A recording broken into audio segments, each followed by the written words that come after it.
Las crónicas de Pax Hispánica.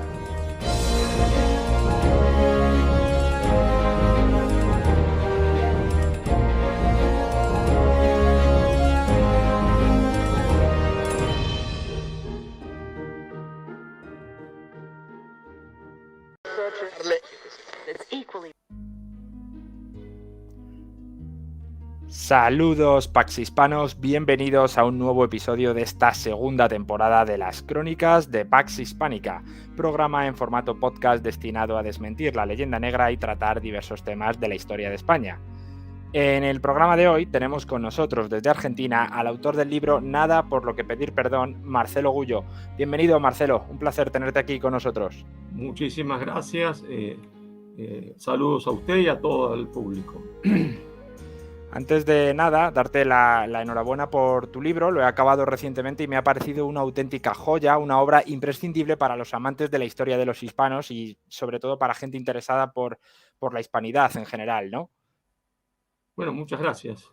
Pero antes de nada, antes de centrarnos en tu libro, quería sacar un tema, y es que recientemente he leído en varios medios de prensa, aparece una frase entrecomillada cuya autoría es tuya, Marcelo, que dice así: nadie edita mis libros en Sudamérica, es una censura más eficaz que la de la KGB.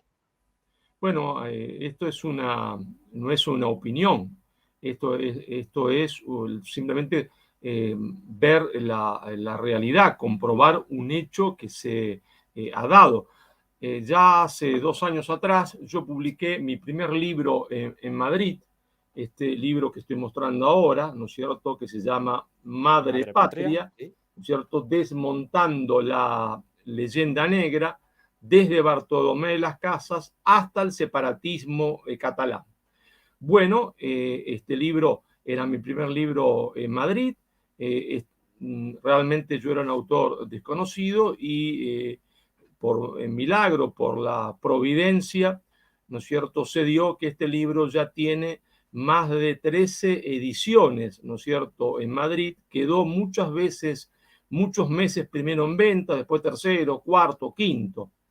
El éxito de este libro en España motivó también que yo pudiese publicar, ¿no es cierto?, en octubre del año pasado, este segundo libro, que se llama Nada por lo que pedí perdón,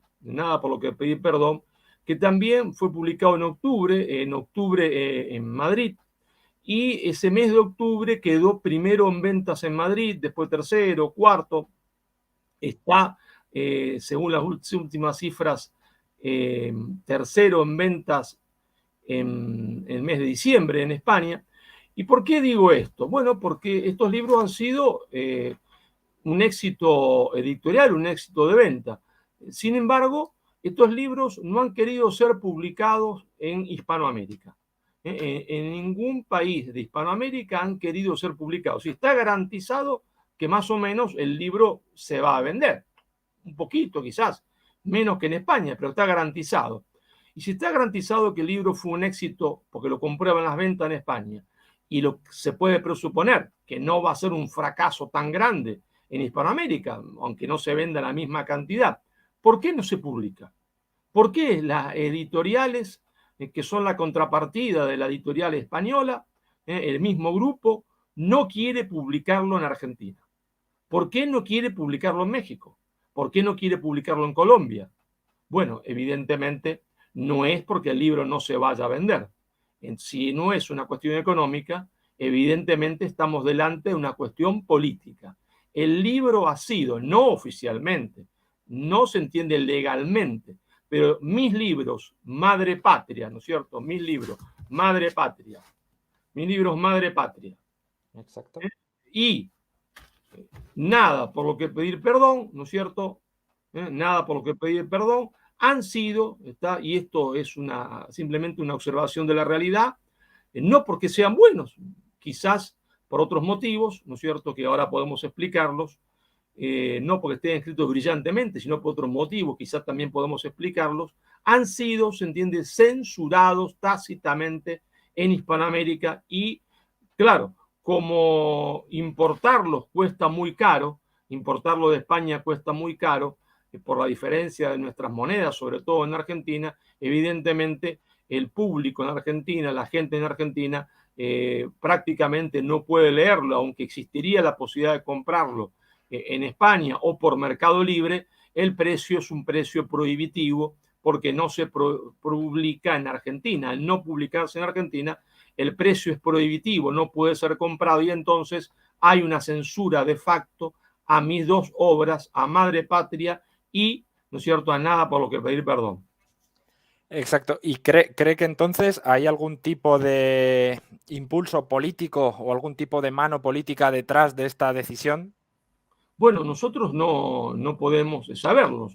Yo me sujeto a los hechos. El hecho es que un libro que puede ser vendido, que tiene garantizado su público, después de 2 años, no se edita en Argentina, no se edita en Argentina. ¿El por qué? Bueno, tendrían que uno investigarlo, algún periodista, o dar respuestas, se entiende quién tendría que dar la respuesta sobre este tema. Pero sí uno puede decir que hay evidentemente un porqué. El porqué es el contenido del libro. El porqué es el contenido del libro, porque el contenido del libro hiere, ¿no es cierto?, la dependencia cultural, la colonización cultural que hoy sufre toda Hispanoamérica. Hay un nuevo actor de las relaciones internacionales. Ese nuevo actor de las relaciones internacionales es la oligarquía financiera mundial, los grandes supuestos filántropos del mundo, que en realidad son los buitres del mundo, pues son lo mismo que tienen la deuda externa de las repúblicas hispanoamericanas, que ahoga su economía. Estos grandes filántropos del mundo, buitres en realidad, la oligarquía financiera mundial, ejercen su poder a partir de una subordinación ideológica cultural. Esta subordinación ideológica cultural tiene 3 patas, 3 columnas. Por un lado, ¿no es cierto?, el aborto serial indiscriminado, por otro, la ideología de género, y una tercera torre, un tercer pilar para el caso hispanoamericano, que es, ¿no es cierto?, la prédica de la hispanofobia, el odio a España a través de la leyenda negra. Claro, cualquier oyente podría preguntar, ¿y por qué le interesa esto a esta oligarquía financiera mundial? Bueno, es muy sencillo de explicar. Si uno fomenta la hispanofobia, si uno no juzga objetivamente la obra de España en América y es receptivo, ¿se entiende?, y predica la leyenda negra como ya hacen todos los gobiernos pseudo, ¿se entiende?, izquierdistas, en realidad progresistas, rosados y no rojos, de América hispana, de la América española, desde México hasta Buenos Aires.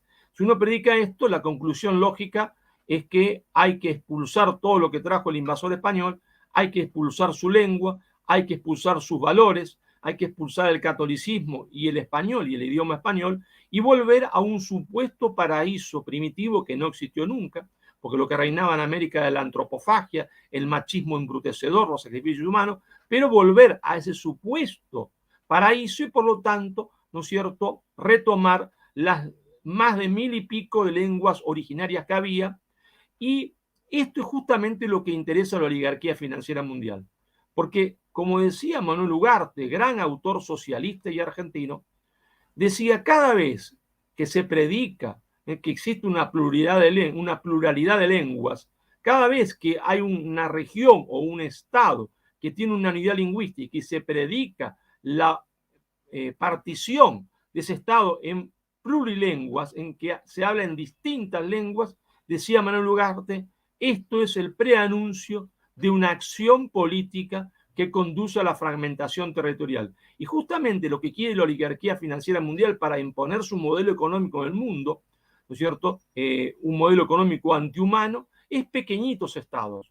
Y entonces, a través de la prédica de la leyenda negra, que lleva, se entiende, a rechazar al español, a instaurar 700, 800 lenguas de nuevo, se entiende, en el espacio hispanoamericano, ¿no es cierto?, nosotros caminamos inexorablemente a la fragmentación territorial. Por eso lo digo claramente y sin pelos en la lengua, ¿no es cierto?, el señor Fernández, presidente de la Argentina, el señor Boric, ¿no es cierto?, presidente de Chile, el señor Petro, se entiende, presidente de Colombia, el líder de Bolivia, aunque no gobierna, el señor Evo Morales, todos estos personajes, creyéndose antiimperialistas, son la mano de obra más barata que jamás tuvo el imperialismo anglosajón y el imperialismo internacional del dinero, porque la política que ellos están llevando a cabo lleva que dentro de 40, 50 años el Perú se fragmente en 4 pedazos, un pedazo aymara, un pedazo quechua, quién sabe cuántos pedazos en la selva, lo estamos viendo, reivindicaciones autonomistas de los aymaras para partir del Perú en estos momentos históricos que vive el Perú, que Bolivia se partan 18 pedazos, Perú en 2, uno del norte y centro o en 3 y otro mapuche en el sur. Bueno, estos buenos muchachos son la mano de obra más barata del imperialismo. Y entonces aparece mi libro, aparecen mis 2 libros que dicen, señores, la leyenda negra es falsa. Es absolutamente falsa porque su primera premisa, que es que existía en América, ¿no es cierto?, un paraíso, es absolutamente falsa porque lo que reinaba era la antropofagia, el machismo, el sacrificio humano, y porque las masas indígenas recibieron el mensaje de los misioneros católicos como una liberación. Una liberación, se entiende, de la casta sacerdotal que los oprimía. Una liberación de los imperialismos antropófagos como era el azteca o del imperialismo embrutecedor como era el inca. Y por eso las masas indígenas se convirtieron fervientemente al catolicismo y dieron su sangre para defenderlo, como dieron los indios mexicanos durante la revolución llamada de los cristeros. O sea, aparece mi libro, dice estas cosas, dice que los indios realmente, por su propia voluntad, se hicieron católicos y aprendieron español, ¿no? Y que se conformó un pueblo continente unido por la fe y la lengua, desde California a Tierra del Fuego, y esto, claro, destruye el nudo de la estrategia de subordinación ideológica cultural montada a cabo por la oligarquía mundial y llevada a cabo por el marxismo cultural, que es la mano de obra de esta oligarquía, en América del Sur, en Hispanoamérica, y entonces estos 2 libros que destruyen esta estrategia, evidentemente no pueden ser publicados en Hispanoamérica y no son publicados. ¿Cree que desde esa oligarquía de la que ha hablado se está buscando de alguna manera debilitar y mantener empobrecido al mundo hispano, quizá porque temen que los hispanos sientan fraternidad entre ellos y acaben uniéndose? Bueno, es evidente que si nosotros rechazáramos la leyenda negra, nos diésemos cuenta que somos un pueblo continente, buscaríamos, ¿no es cierto?, las formas de reunificar el todo perdido, porque la verdad es que hay una nación inconclusa que se extiende, ¿no es cierto?, desde los Pirineos a Acapulco y desde California se entiende a Tierra del Fuego. Entonces es evidente que esto debe ser, ¿no es cierto?, evitado. Como también es evidente que los poderosos del mundo han decidido reservar, sobre todo en América del Sur, que es el continente que más materias primas todavía inexplotadas tiene, ¿no es cierto?, en el mundo, reservarlo, ¿se entiende? Reservarlo, tenerlo ahí como un reservorio. Para eso tiene que haber poca población, para que este continente, en manos de ellos, sea el reservorio, ¿no es cierto?, de materias primas. Claro, el mundo marcha hacia una escasez de materias primas y si los pueblos que las poseen fuesen conscientes de eso, pudiesen unir su fuerza, ¿no?, y pudiesen entonces ser dueños de esas materias primas y no ser expoliados, que se compren por nada, que se las compren por nada, estos pueblos serían ricos. Y lo que busca esta oligarquía financiera mundial es justamente que estos pueblos no se den cuenta. No se den cuenta. Te voy a poner un ejemplo muy clarito. Durante años, el petróleo no costó nada. El petróleo no costó nada, no pagaban nada por el petróleo, quiero decir. Las famosas 7 hermanas, que eran las 7 compañías petroleras más grandes del mundo, a los pueblos árabes. Se lo pagaban por nada, se lo compraban por nada y lo vendían a muy buen precio. ¿Hasta cuándo? Hasta que los árabes dejaron de ser estúpidos, se dieron cuenta de que eran una manga de estúpidos, se pusieron de acuerdo entre ellos, para decir, más allá que yo soy una monarquía o una república, yo socialista y vos liberal, nos ponemos de acuerdo para fijar un precio y entonces lo vendemos al precio que nosotros queremos y entonces se hicieron ricos. Bueno, ¿qué pasa hoy en América del Sur?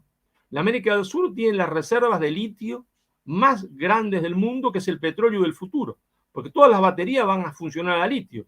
Estas reservas de litio están en Chile, Argentina, Bolivia, un poco en el Perú. Si los países hispanoamericanos se diesen cuenta de esto, formaran una especie de OPEP, del litio, solo digo esto a modo de ejemplo, bueno, entonces no venderían el litio como lo están haciendo ahora a precio de nada, no lo venderían por nada, sino que aprovecharían el litio para hacerse ricos y si fuesen inteligentes, también para industrializarse. No como hicieron los árabes, que se la gastan en cosas suntuarias y se la gastan en tonterías y en estupideces. Uno podría decir, vamos a fabricar las baterías del litio en la América del Sur, en Argentina, en Bolivia, en Chile y en el Perú. Bueno, esto solo a modo de ejemplo del por qué, ¿no es cierto?, la cultura determina la política, porque uno actúa en política de acuerdo a las ideas, de acuerdo a su cultura, de acuerdo a las ideas. Y si uno tiene las ideas desordenadas, el desorden de las ideas, ¿está?, políticas y culturales, provoca el desorden en la acción. Siempre un desorden en la acción proviene de un desorden en el pensamiento. Y siempre la mala política está originada en la falsa histórica, en la falsa historia, en la falsificación de la historia. Por eso en España hoy el gobierno quiere que no se enseñe historia. Quieren que solamente se hable de historia a partir de 1812, como si una nación naciese de un papelito, que es la Constitución. Si fuese así, si una nación nace de un papelito, entonces Inglaterra no existiría, porque no tiene papelito, no tiene constitución escrita Inglaterra. No tiene ninguna constitución escrita. Y sin embargo existe como nación. Y sin embargo funciona como una democracia. Pero el origen de la mala política siempre es la falsificación de la historia. Y entonces, en el caso hispanoamericano, se quiere falsificar lo que fue la llegada de España a América, lo que fue ese encuentro de España con América y ese nacimiento de un mundo nuevo, porque el que estaba deja de ser como era y el que llega deja de ser como llegó. Entonces se quiere falsificar para que nosotros no sepamos que somos un pueblo continente, no nos reunifiquemos y tengamos algo que decir en la historia, para que seamos siempre, se entiende, sujetos de dominación y pueblos subdesarrollados. Ha hecho referencia al foro de Davos. En su libro dedica un amplio espacio, incluso da nombres propios de políticos que han estado relacionados, ¿no?, con este movimiento. Pedro Castillo, Gael Boric, Andrés Manuel López Obrador. ¿Qué políticas han llevado estos presidentes para fomentar esa fragmentación del mundo hispano? Bueno, usted hace referencia al foro de Davos, pero creo que está haciendo en realidad, ha querido decir el foro de San Pablo. Uy, sí, perdón. Sí, bueno, no Me he equivocado, disculpe. Sí, es el foro de San Pablo, aunque, Sí. mire, la verdad que no se puede decir es que el foro de San Pablo no es otra cosa que una sucursal del foro de Davos, de Davos. Esa es la verdad que hoy nadie se atreve a decir. San Pablo, No iba tan desencaminada Pablo, la confusión, entonces. claro, el foro de San Pablo es una sucursal de Davos. ¿Por qué? Porque el señor hoy, se entiende, por ejemplo, presidente de Brasil, no es el mismo de antes. El señor que hoy es presidente de Brasil ya no es el de antes. Él ha vuelto para cumplir lo que le han dicho desde Davos, ha vuelto para cumplir la Agenda 2030, es decir, ha vuelto como no un liberador, sino como un sujetador del Brasil, se entiende, a esta agenda. Y todos los otros buenos muchachos del Foro de San Pablo son lo mismo, es decir, responden en realidad ideológicamente a la oligarquía financiera mundial, que es la que monta el Foro de Davos. ¿Está? Y entonces el Foro de Davos, junto con, ¿no es cierto?, Davos y el Foro de San Pablo, juntos, no son sino las dos caras de una misma moneda, que es, ¿no es cierto?, el dominio de esta oligarquía financiera mundial sobre los pueblos del mundo. Y evidentemente ellos cumplen una instrucción, lo sepan o no, sean conscientes o no. Si no son conscientes, mucho peor, porque son bobos útiles, que es, ¿no es cierto?, la prédica del indigenismo, del fundamentalismo indigenista, que nos conduce a la fragmentación territorial y nos conduce a negar nuestro ser mestizo, ¿no es cierto?, nuestro ser mestizo que surge de esa enorme confluencia, ese enorme mestizaje que fue, se entiende, la llegada de España a América y el encuentro con las culturas autóctonas. A lo largo de los últimos años, y alimentándose sobre todo mucho de leyenda negra, aquí a España han llegado muchas noticias sobre movimientos indigenistas en Hispanoamérica. Desde aquí, desde España, nos resulta sencillo entenderlo, pero porque tendemos a asociarlo a los movimientos independentistas, que se nos asemejan similares de alguna manera, ¿no? ¿Qué hay detrás de ese indigenismo que está surgiendo ya con fuerza desde los años 80 en Hispanoamérica?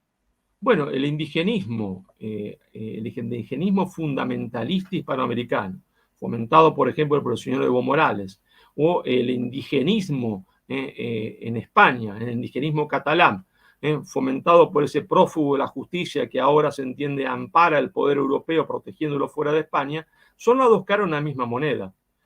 Y ambos tienen un mismo cordón umbilical o un mismo cordón de corriente eléctrica y por lo tanto de financiamiento, que es siempre Londres. ¿Por qué son las dos caras de una misma moneda?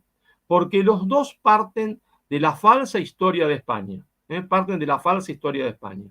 Los dos parten, tanto el indigenismo fundamentalista en Hispanoamérica como el indigenismo fundamentalista, ¿no es cierto?, en España. ¿Cuál es el indigenismo en España? El indigenismo gallego, que quiere rechazar, se entiende, todo lo español, el indigenismo catalán, que quiere rechazar todo lo español, el indigenismo vasco, son formas de indigenismo fundamentalistas.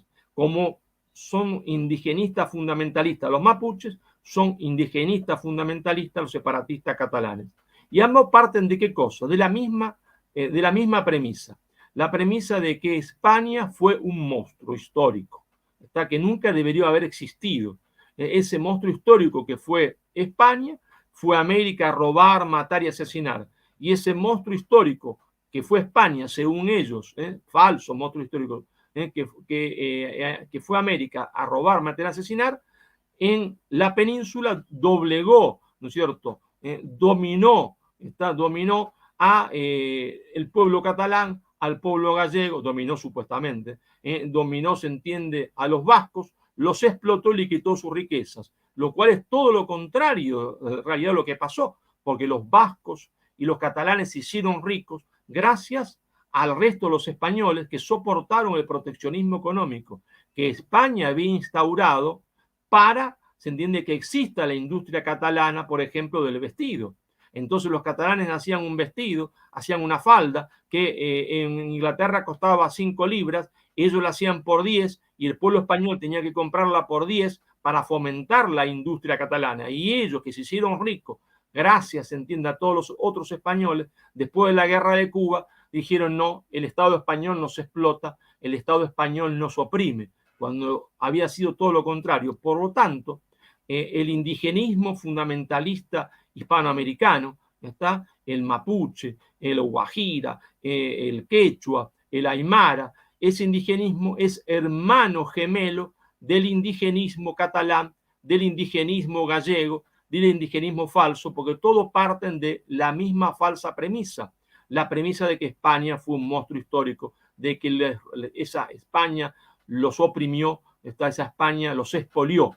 Por lo tanto, cuando uno parte de una premisa falsa, aunque las otras premisas después sean verdaderas, la conclusión es falsa. ¿Qué conclusión saca, se entiende, el niño en Cataluña después que le han enseñado esta primera premisa? Esta es la conclusión, después de 14 años de escuela y universidad, es que Cataluña debe independizarse. ¿Qué conclusión saca un niño, se entiende, en el sur de Chile o en el sur del Perú, después que se le ha dicho que todo lo que trajo España es malo, su religión, su lengua, después que se le ha dicho todo lo que o argumento de la leyenda negra, está de que, bueno, no tiene nada que ver con los otros que hablan español, ni en Ecuador, ni se entiende en Venezuela, ni con los otros que hablan español en el propio Perú, y que por lo tanto hay que hacer un estado aymara en el sur del Perú. Bueno, son hermanos gemelos, ambos sirven al mismo amo, a los amos del mundo que quieren la fragmentación territorial de España, y España camina hacia su fragmentación territorial, y que quieren la fragmentación territorial de las repúblicas hispanoamericanas, que caminan en esa dirección. Y todos parten de esta falsa premisa. ¿Por qué cree que la gente piensa que España debe pedir perdón al mundo hispanoamericano? Y que eso supongo que es lo que le ha llevado a titular su último libro, Nada por lo que pedir perdón. Bueno, porque tanto España como Argentina, como el resto de los países hispanoamericanos, han sido colonizados culturalmente, han sido colonizados pedagógicamente. Se ha montado un sistema a través de la educación, cosa que no debería haber sido así, pero la educación debería ser científica y objetiva. Se ha montado este sistema. ¿Y cómo se ha montado? Uno podría decir, pero ¿cómo? El profesor me podrían preguntar, ¿cómo es posible que en la universidad un profesor diga una mentira? ¿Cómo es posible que en la escuela secundaria un profesor diga una mentira? Bueno, pasamos por parte y cucharada. Hay muchos que dicen una mentira sin saber que es una mentira, porque así fueron adoctrinados, así fueron educados. No se le presentó nunca la otra cara de la moneda. Entonces, esas personas no tienen culpa. Pero existe un núcleo de profesores, en realidad no son profesores, en realidad son militantes políticos disfrazados de profesores en las universidades españolas, fundamentalmente en la Universidad Complutense de Madrid y en la Universidad Autónoma de Barcelona, un núcleo de militantes políticos de izquierda, en realidad rosados y no rojos, disfrazados, se entiende, de profesores, disfrazados, se entiende, de investigadores, que a sabienda mienten, saben que mienten, no les importa, porque lo que tienen en realidad es odio a España y todo lo que España representó en la historia. Y estos han sido los que, mintiendo, sabiendo que mienten, mintiendo a propósito, han educado a generaciones y generaciones de universitarios que, sin saber que esos profesores le mentían, sin saber que esos profesores no le presentaban la otra cara de la moneda, sin saber, se entiende, la circunstancia de cada dato histórico, a veces cierto y a veces falseado, que estos profesores daban, después se dedican a repetir lo que esta capilla de falsos profesores les ha enseñado. Y esa capilla de falsos profesores tiene un sumo sacerdote, ¿no es cierto?, en Madrid, tiene un sumo sacerdote en Madrid, en la Complutense, donde han montado su gran catedral, se entiende, negro legendaria, pero este profesor en Madrid, que pasa por sumo sacerdote en Madrid y se atreve a dar cátedra, no es otra cosa, se entiende, que un caniche de la oligarquía financiera mundial, no es otra cosa, se entiende, que en realidad se entiende un monaguillo de la oligarquía financiera mundial. Son grandes sacerdotes, sumos sacerdotes, cuando se paran, se entiende, delante de sus alumnos, pero están de rodillas delante del nuevo orden mundial y aceptan, se entiende, cada una de las consignas de este nuevo orden mundial que explota a los pueblos, de este nuevo imperialismo que explota a los pueblos. En su libro habla también de algunas comparativas entre cómo es la labor española con respecto a sus virreinados, a sus territorios, y cómo es la acción del resto de potencias europeas. No solo europeas, también habla de Estados Unidos. ¿Por qué cree que se juzga más a España que al resto cuando la labor que hace España en América es tan diferente y sobre todo mucho mejor? Ya no es que sea diferente, es que es más humano el trato que le da España a los habitantes de la América precolombina cuando llega allí y opta por integrarlos y opta por fomentar de alguna manera el mestizaje, por entender esos territorios como una prolongación de España. Y sin embargo, en el caso de Inglaterra, pues no es así. En el caso de Holanda, pues para nada es así. En el caso de Francia tampoco, pero bueno, hemos visto también ejemplos con Alemania y demás. Entonces, ¿por qué cree que a España se le castiga más severamente? Bueno, hay que decir la verdad, ¿no? Y decirla, como se dice en Argentina, al calzón quitado, ¿no? La verdad es que, como dice un autor español, España se equivocó. España se equivocó, entre comillas, digo, se equivocó, entre comillas. España se equivocó de Dios en Trento. Esa es la verdad, entre comillas. Porque si España se hubiese hecho protestante, hoy no existiría la leyenda negra. Si España se hubiese hecho protestante, si España hubiese aplicado la misma política que aplicó Inglaterra, ¿no es cierto?, en la América del Norte, el mejor indio es el indio muerto y los mató a todos, y los que no pudo matarlos los puso en una reserva para que permaneciesen borrachos hasta el día de hoy, no existiría la leyenda negra. Porque en realidad la leyenda negra es un tiro sobre elevación al catolicismo. ¿Y por qué? Porque la nueva burguesía mundial que nacía con la reforma protestante necesitaba eliminar el catolicismo, porque desde el catolicismo se lo podía criticar y se podía decir, se entiende, que ese mundo que ellos instauraban, que era un mundo, se entiende, del salvajismo económico, donde los niños en Inglaterra trabajaban 12 o 14 horas en las minas, y donde Inglaterra, amparada, se entiende, en su fuerza, había dominado a los pueblos del mundo, explotándolos. El mundo era un mundo injusto, porque un hombre debe trabajar en su vida por la justicia, la verdad y la belleza, mientras que ese mundo protestante, que le servía a esa nueva burguesía del dinero nacida a partir de la reforma, decía: no hay que buscar ni la verdad, ni la belleza, ni la justicia, hay que fomentar el egoísmo, porque el egoísmo al final redunda en beneficio de todos, porque es bueno lo que es útil lo que me hace ganar dinero. Calvino lo ha explicado así, porque la riqueza es un signo de predestinación. Cristo no ha venido a salvar a todos, sino a unos pocos, y entonces los que tenemos dinero somos los predestinados. Y entonces, como no importa cómo lo hagamos, como no importa ni cómo lo hagamos ni individualmente ni nacionalmente, el hombre que tiene dinero es un predestinado, la nación que tiene riqueza es una predestinada, y esto le servía a Inglaterra para justificar su imperialismo y a los ricos para ser ricos injustamente. Y entonces, ¿qué quedaba para eliminar, para que nadie le echase en cara esto? Era el pensamiento católico, y España se queda sola defendiendo el catolicismo, y entonces al quedarse sola defendiendo el catolicismo, España es condenada, está condenada por haber defendido el catolicismo. La leyenda negra es un tiro sobre elevación al catolicismo, y España, se entiende, sufre las consecuencias de haber defendido su fe, pero defendiendo su fe, aunque Dios no exista, en realidad está defendiendo una idea de justicia. Y esto, atención, aunque Dios no exista, España estaba defendiendo una idea de justicia, porque lo que decían los ingleses no era justo, ni para el pueblo inglés, ni para los pueblos del mundo, porque era una injusticia sobre su propio pueblo que hacía la oligarquía inglesa, y sobre los otros pueblos del mundo, sobre la oligarquía inglesa, sobre el propio pueblo inglés explotándolo, y sobre los pueblos del mundo a través del imperialismo explotándolo. Y entonces, la única conquista mala es la conquista española de América. ¿Por qué? Porque España trajo el catolicismo, salvó el catolicismo.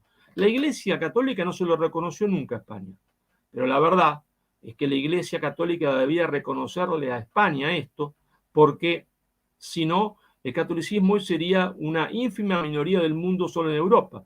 España trae el catolicismo, pero al traer el catolicismo a América, trae una religión de liberación a América, pero a su vez trae el verdadero Occidente, porque de esa reforma protestante surgirá un falso Occidente, surgirá un falso Occidente que ha abandonado sus valores.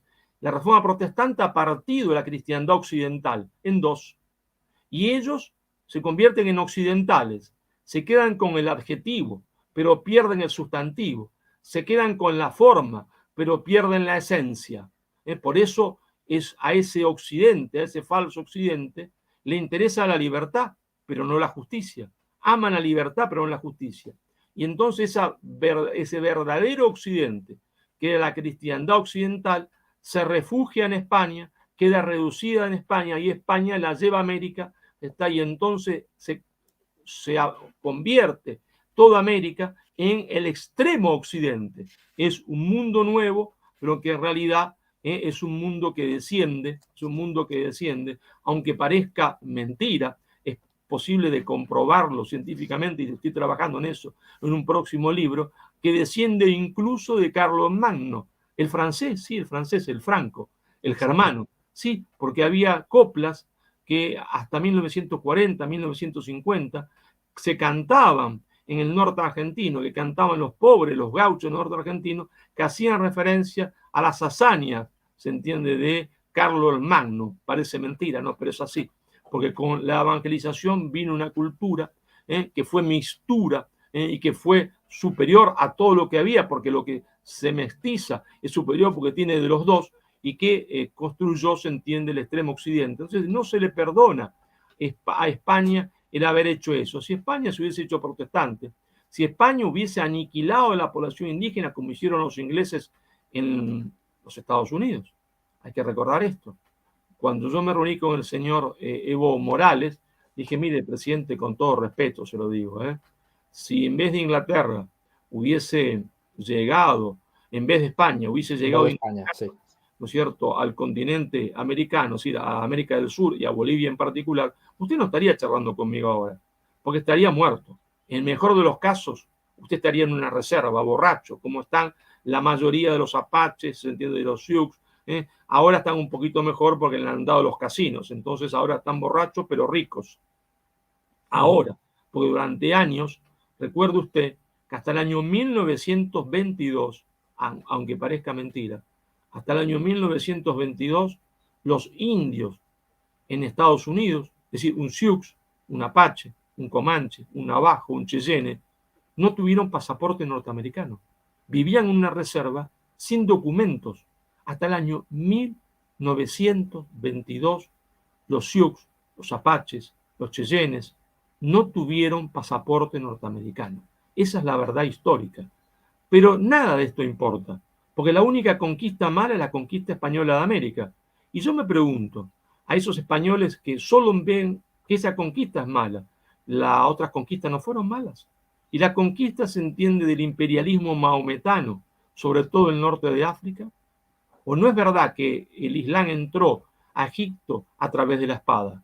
Como entró a través de la espada lo que hoy es Argelia, Marruecos y a la misma España. ¿No es verdad esto? Cuando algunos ahora dicen hay que convertir la iglesia de Córdoba, la catedral de Córdoba de nuevo en mezquita, porque fue mezquita, se olvidan que antes de ser mezquita fue iglesia cristiana. Pero si hay que devolver la catedral de Córdoba y hacerla de nuevo mezquita, yo me pregunto por qué entonces no nos devuelven la iglesia de Santa Sofía, que fue convertida en mezquita después de que sangrientamente los turcos otomanos entraron a Constantinopla, le cambiaron el nombre y le pusieron Estambul, se quedaron con la iglesia de Santa Sofía y lo convirtieron, se entiende, en mezquita. ¿O no fue sangrienta la entrada de los turcos, se entiende, a Constantinopla, la conquista turca de Constantinopla? Claro que lo fue. Mataron a todos. Pero la única conquista mala es la conquista española de América. Ni la conquista de los turcos a sangre y fuego fue mala, ni la conquista de los árabes a sangre y fuego fue mala. Se llevaron de España cuando entraron 20.000 vírgenes españolas. 20.000 vírgenes españolas a Damasco. Cuando entraron y conquistaron España para festejar su triunfo. 20.000 vírgenes españolas, 20.000 jovencitas españolas entre 14 y 16 años para que fueran esclavas sexuales en Damasco. Pero la única conquista mala es la conquista española de América. ¿Cree que si España actuó de una forma más benevolente en América, comparada con otras potencias, se debe a, bueno, puede ser varios factores, se debe a su tradición católica, a esa que es una esencia del propio carácter hispano, o es directamente el fruto de esa iniciativa nacida por Isabel la Católica de preocuparse por los indígenas, que además he leído en su libro y dedica varias páginas a esta reina? Bueno, hay un sustrato cultural de un pueblo que durante 700 años ha enfrentado al Islam y que entiende que es su misión portar el mensaje del Evangelio al mundo. Y por eso querían hacer un imperio católico. Católico quiere decir universal. Entonces hay un pueblo que se forjó durante 700 años en la lucha contra el imperialismo más cruel que ha existido en la historia, que fue el imperialismo islámico. Todo lo otro de la famosa tolerancia en Al-Ándalus es absolutamente falso. Mataban cristianos como moscas. Por eso hubo tantos mártires desconocidos, porque ellos se cuidaban bien de que fuesen conocidos. Es producto entonces de este pueblo, pero de ese pueblo surge una reina que toma una decisión que va a cambiar la historia de España. Por eso España fue distinta de Portugal, y por eso España fue distinta de Francia. Francia era católica, Portugal era católico. Tenían el mismo sustrato católico, pero no tuvieron a Isabel. Isabel es fundamental.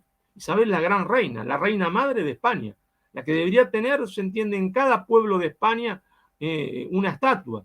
La tiene en el Paseo de la Castellana, en un costado, para que los españoles no la vean, los madrileños no la vean. Tiene una linda así en Granada, un bustito que es ofensivo, Isabel, donde nació Madriguel de Altas Torres.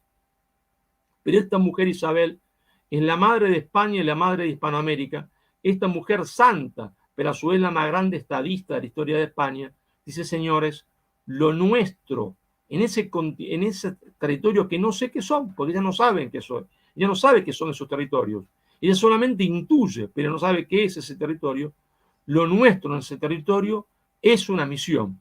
Nosotros no iremos ahí a robar y a expoliar, aunque muchos españoles fueron a robar y a expoliar.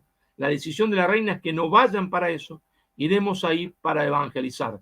Y por eso dice, las personas que viven en la India no van a ser esclavos, no podrán ser esclavizados, deberán tener los mismos derechos que un castellano porque son súbditos míos, súbditos de la reina de Castilla. Y esta decisión cambió la historia de España. Cambió la historia de España porque fue respetada por su esposo, por Fernando VII, que quizás él no lo hubiese tomado, pero fue respetada por él, como el testamento de Isabel para España, como la consigna de España, como el legado de Isabel para el pueblo español y su gobernante. Pero sobre todo, este testamento de Isabel, este legado de Isabel, fue respetado y seguido por Carlos I de España o Carlos V de Alemania, por su nieto, y fue seguido por sus bisnietos, que fue, se entiende, el gran Felipe II. Y por eso España fue distinta, se entiende, a Portugal, que también era católico. ¿Y por qué? Si ambos tenían el mismo sustrato. El por qué si ambos habían luchado para expulsar al invasor musulmán de su territorio y habían formado su conciencia nacional en esa lucha contra el imperialismo maometano. Porque existió una mujer que, saliendo de ese pueblo que tenía ideales, saliendo de ese pueblo que tenía valores, esa mujer, se entiende, porque los hombres intervienen en la historia y hacen la historia, deja una consigna que será seguida por los reyes de España y una consigna que será acatada y asumida también por el pueblo español, malgrado que algunos malos españoles en América se comportaran contrario a la consigna que Isabel había fijado. Habla también en el libro de la figura de Hernán Cortés y plantea, además, el capítulo se titula así, dice Hernán Cortés, conquistador o libertador. Bueno, claro, es la gran figura, se entiende, en América, es la gran figura en América porque en él están todos los valores del caballero cristiano. Y cuando dice un caballero cristiano no quiere decir que ese hombre no cometa pecados, porque sería creer que los hombres no cometen pecados, hasta los santos cometen pecados. Quiere decir que tiene unos valores, que en su vida trata de cumplir, aunque a veces peque y peque mucho. Este hombre, ¿no es cierto?, es el que va a liberar lo que hoy es México. México no existía, existía Mesoamérica. ¿Y qué había en Mesoamérica? Mesoamérica había algo que nadie quiere decir, pero que se puede comprobar científicamente, como yo lo compruebo, se entiende, en mi libro, se entiende, Madre Patria, donde dedico, ¿no es cierto?, varias páginas a este tema, ¿no? Había, se entiende, un imperialismo antropófago. ¿Qué quiere decir un imperialismo antropófago? Bueno, quiere decir que había un pueblo, que era el pueblo azteca, que como otro pueblo del mundo, ha hecho una expansión, se ha expandido militarmente y dominado a otros pueblos. Esto es común en la historia. Pasó con los romanos, había pasado con los cartagineses, pasado con Babilonia. Sí, muchos pueblos se expanden y dominan a otros. E incluso estos pueblos, cuando se expanden y dominan a otros, les suelen robar sus materias primas o horas de trabajo. Pero el caso es que los aztecas no estaban muy interesados en la hora de trabajo ni en las materias primas de los otros pueblos que dominaban. Y entonces, ¿en qué estaban interesados? En quitar a sus hombres y sus mujeres. ¿Y por qué? Porque se los llevaban a sus templos, los sacrificaban, pero para sacrificar bastaba con llevarse un hombre para en un altar una vez por semana rendir culto a los dioses y matar uno. Ya esto hubiese sido gravísimo. Bastaba con llevarse uno o dos hombres, 100. No, los aztecas se llevaron, según Prescott, que era un autor, un historiador norteamericano negro legendario que escribe a favor de los aztecas, se llevaban 20.000 personas por año. ¿Pero por qué 20.000 personas por año? Para un sacrificio humano, se entiende, si con hacer un sacrificio a los dioses una vez por semana o aunque sea una vez por día de uno, da, se entiende, 300 y pico de personas por año. O por 10, 3.000, qué sé yo. ¿Por qué entonces 20.000? La respuesta es muy sencilla. Porque el sacrificio humano, esta ofrenda a los dioses, en realidad era una excusa. Esta ofrenda a los dioses era una excusa. ¿Qué encubría? Encubría que ellos hacían esos rituales en realidad para tener comida, porque eran antropófagos. Su alimentación principal era la carne humana.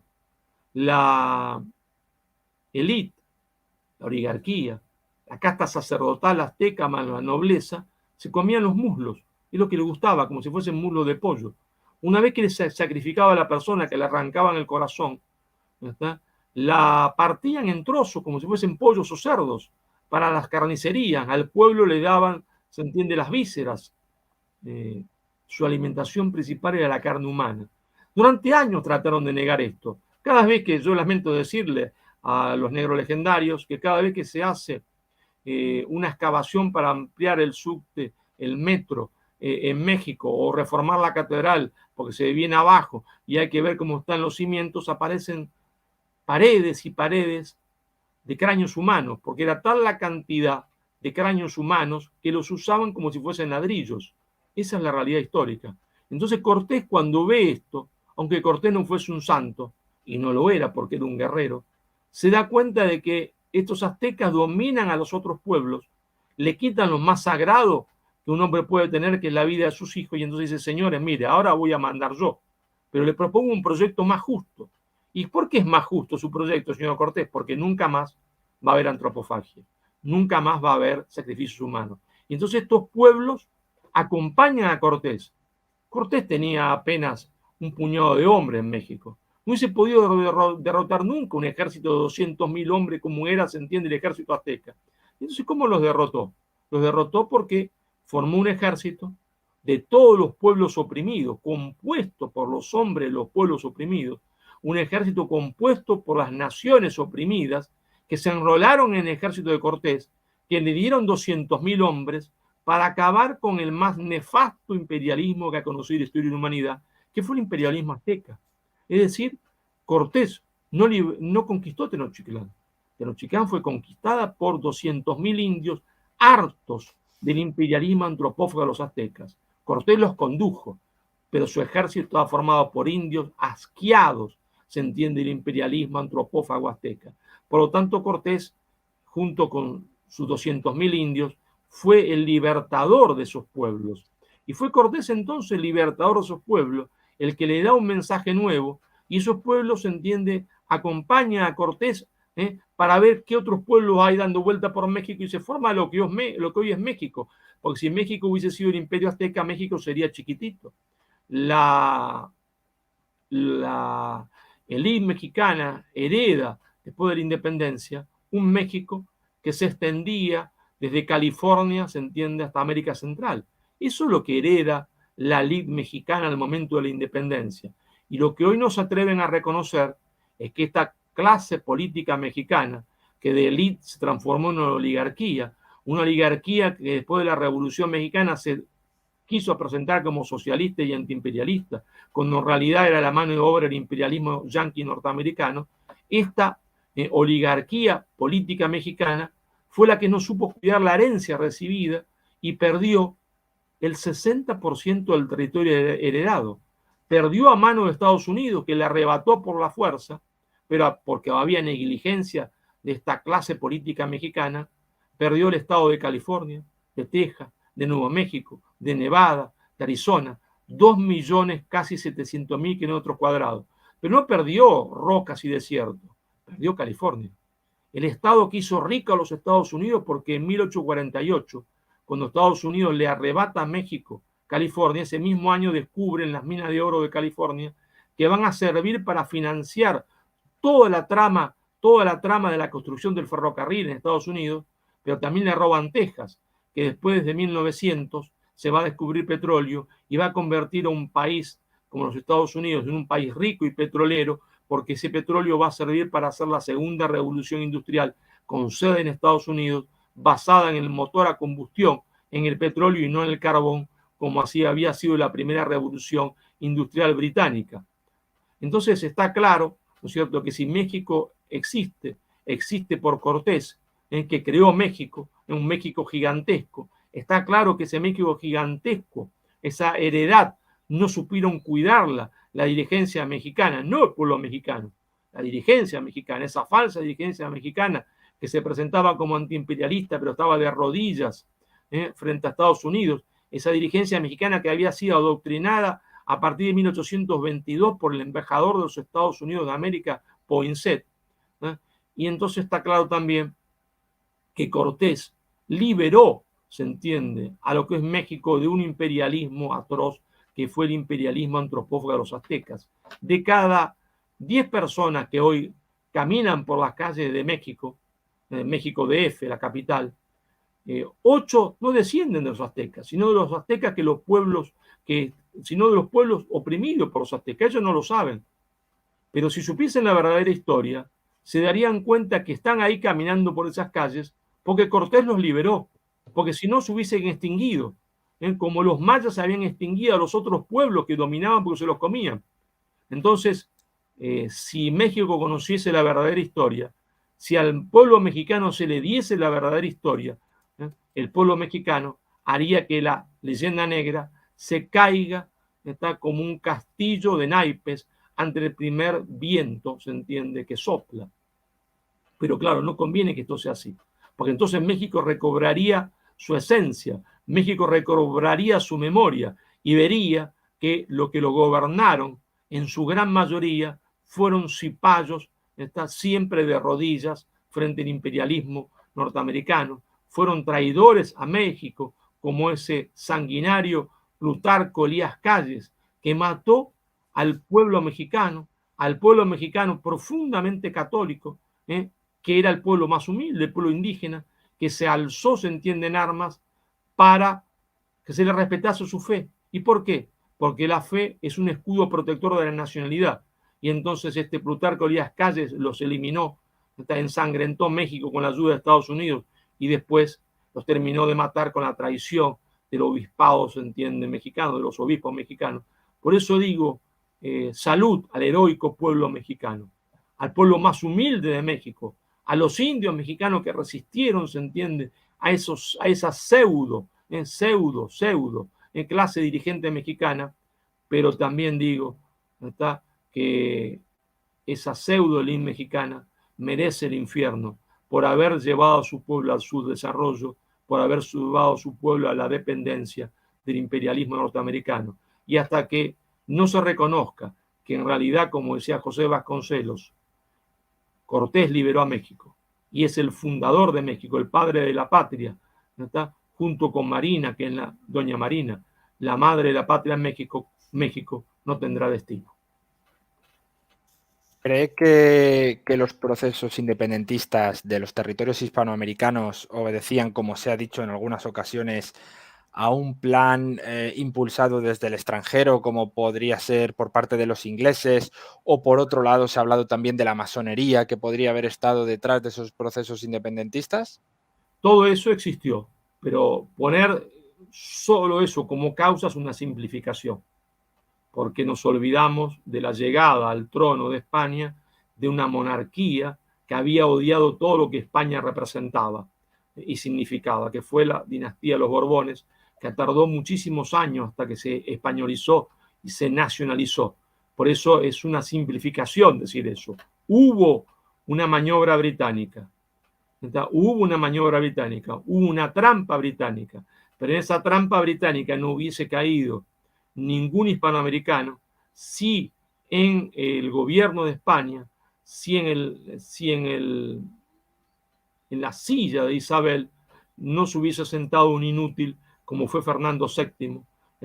Si Fernando VII hubiese aceptado gobernar España desde América, porque América era España, desde México, desde Lima o desde La Habana, la independencia se hubiese producido por presión británica, sí, pero se hubiese producido sin dolor, sin guerra, como fue la independencia del Brasil, de Portugal, donde el propio hijo del emperador, Juan Pedro, se convirtió en emperador de Brasil, donde no hubo violencia o no hubo gran violencia, donde no hubo grandes batallas, pequeñas batallas, donde no hubo sangre, donde no hubo odio. Entonces, es una simplificación, porque hay que ver también el papel decisivo para que en la trampa británica, el papel decisivo que tuvo Fernando VII, el idiota de Fernando VII, para que en la trampa británica cayeran los hispanoamericanos. En su libro comenta también un capítulo además que me ha gustado mucho, que es ya llegando al final, que se titula España, antes de juzgarla debemos conocerla. ¿Qué son esos aspectos que debemos conocer de España para poder juzgarla de una forma justa? Bueno, que España no podía ser una potencia capitalista y burguesa, porque eso no era España.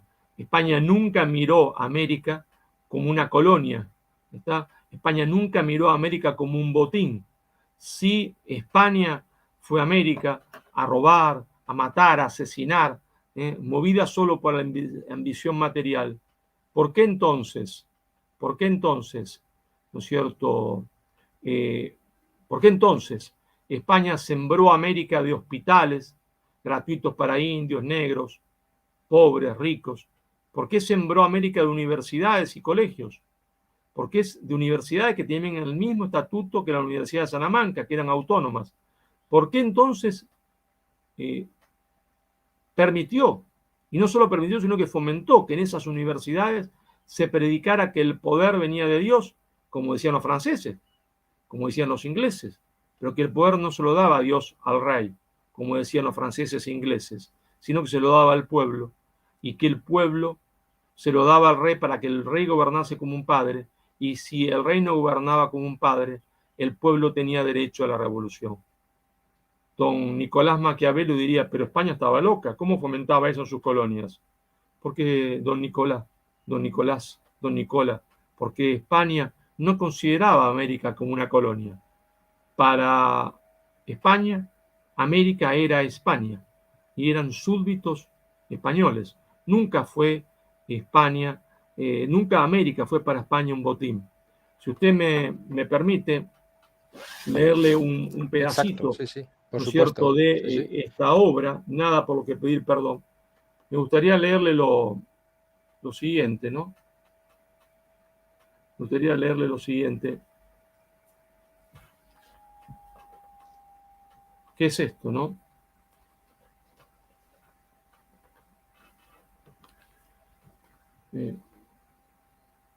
Fuimos forjados por España.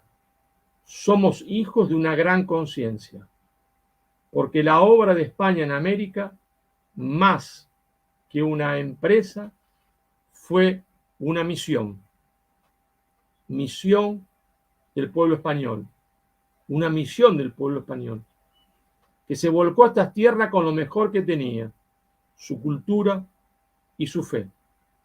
Misión de los conquistadores, que en 50 años recorrieron a pie el continente, fundando pueblos y mezclándose sin miedo con los indios.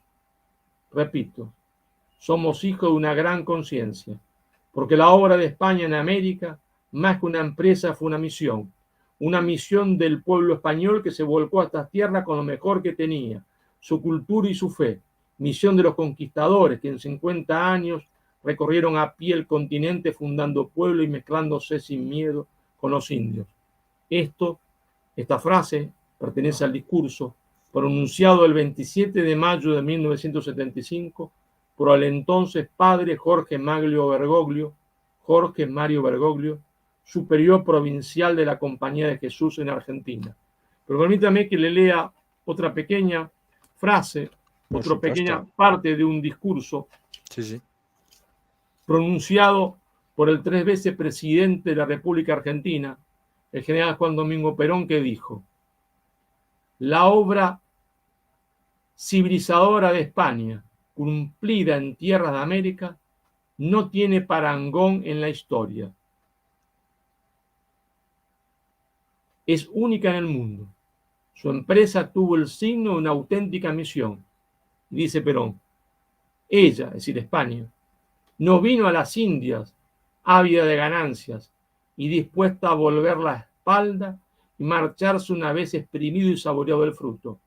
Llegaba para que fuera cumplida y hermosa realidad el mandato póstumo de la reina Isabel de atraer a los pueblos de Indias y convertirlos al servicio de Dios. Venía para que esos pueblos se organizaran bajo el imperio del derecho y vivieran pacíficamente. No aspiraban a destruir al indio, sino a ganarlo para la fe y dignificarlo como ser humano. Esta es la verdad histórica. En estas frases del discurso de Perón, pronunciado de Juan Domingo Perón, presidente de la Argentina, pronunciadas estas frases el 12 de octubre de 1947, se resume todo, ¿está? Es la respuesta a todas las preguntas. Nosotros, los hispanistas, defendemos que deben darse acercamientos y uniones entre países hispanos que nos permitan tener más peso internacional y hacernos fuerte. De esta manera, de alguna forma, podemos librarnos de ese yugo, no sé si decirlo estadounidense o globalista, pero de alguna manera hacernos fuertes, ¿no? ¿Tiene usted la esperanza, Marcelo, de que esa fraternidad y esa unión entre hispanos acabará imponiéndose frente al odio no solo a España, sino entre los propios países hispanoamericanos? Yo tengo la certeza de que una vez que derrotemos al huevo de la serpiente, que era la leyenda negra, nuestros pueblos marcharán a reencontrarse en un fraternal abrazo, y que de ese fraternal abrazo, cuando logremos derrotar la leyenda negra, surgirá una comunidad de naciones hispánicas, donde se respetará la identidad de cada una de estas naciones hispánicas, pero que reconocerá que somos un mismo pueblo desde los Pirineos, Acapulco, y desde California, Tierra del Fuego, y esta comunidad, se entiende, hispánica de naciones, esta comunidad organizada de naciones hispánicas, nos hará de nuevo protagonistas de la historia. ¿Cuáles serían los siguientes pasos que deberían producirse para favorecer de alguna manera esa fraternidad entre hispanos? No hablemos de pasos, porque siempre hay que dar el primer paso. Los otros pasos surgen después, como cuando un niño aprende a caminar, después corre. El primer paso es derrotar a la leyenda negra.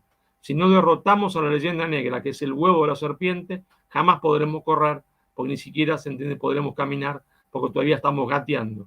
El primer paso hay que dar.